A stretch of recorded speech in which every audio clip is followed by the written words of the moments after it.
Hinaras na naman daw ng China ang barko ng Philippine Coast Guard.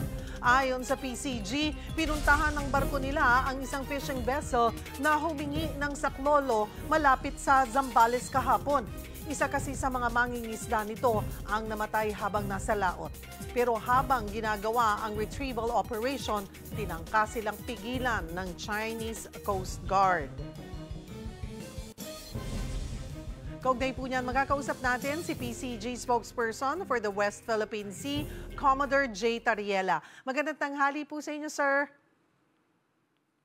Magandang tanghali sa iyo, Ms. Cheryl, at sa iyong mga taga-subaybay. Sir, nagtagumpay pa rin po ba naman ang PCG na makuha po yung bangkay po ng mangingisda na kababayan natin? Yes, the Philippine Coast Guard vessel BRP Cabra was able to go near dito sa Filipino fishing boat, no, na tumawag ng distress call para mag-assist sa kanila dahil accordingly there is one of their crew who is experiencing difficulty of breathing. But unfortunately, when we arrived in the area, nalagutan na ng hininga yung mangingisda na ito, no?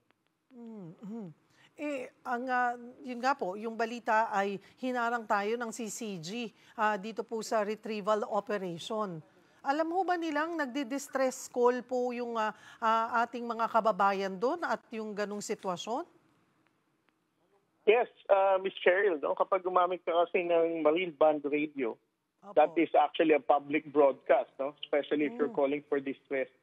And yet, ang Chinese Coast Guard, despite of their awareness, no, na we are conducting a medical assistance sa Filipino fishing boat, they were still there. Nakita naman natin sa photos na ipinilabas natin.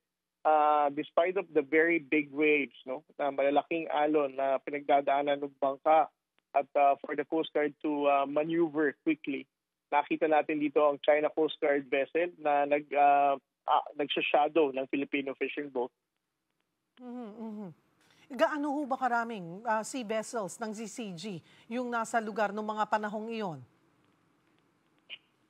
During that time, there's only one. That's China Coast Guard 3304. But again, this is a very big vessel. It has an overall length of 111 meters. Pero pag ganun po, sir, na may distress call ang mga Pilipino, hindi ba makakahingi ng tulong sa mga Chinese kahit po lalo na't nandun naman na sila sa lugar? At sabi nyo naman po, pag nag-distress call, lahat nakakarinig. Di po ba ang automatic, siguro tayo, pag nakarinig, kahit sino pa mayan, tutulong at imbis na haharangin? Yes, normally, no? Hindi lamang sa China, but even for Vietnam or Indonesia or even Malaysian fishermen. Kapag nakarinig din tayo ng mga distress call na ganito, ang Philippine Coast Guard ay tumutulong, no? But yun nga yung sinasabi ko, no? It's quite frustrating that the Chinese Coast Guard are aware of the distress call being called by the Filipino fishermen, and no attempt was Commodore J? Commodore J?